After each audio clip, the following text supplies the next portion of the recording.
Hi everyone, Ramya here. Today I want to show you how you can use the SUMIF function in Microsoft Excel with multiple criteria like text criteria exact match. So first of all, what is SUMIF? The SUMIF formula is a powerful tool that allows you to sum values in a range based on a specific criteria. Syntax of SUMIF is SUMIF range, criteria, sum_range. The SUMIF function has the following arguments. Range, this is the range of cells that we want to evaluate based on the criteria. Criteria, this is the condition that we want to apply to the range. Sum_range, this is the range of cells that we want to sum if the criteria are met. Let us consider a few examples to understand SUMIF. The following table contains the item sales for a particular region of an organization. We want to sum the pen sales of the organization.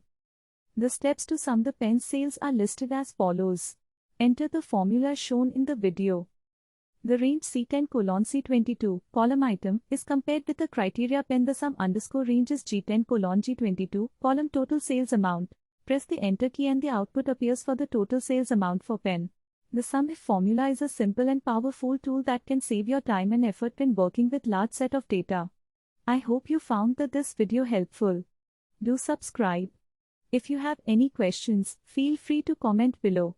Thanks for watching.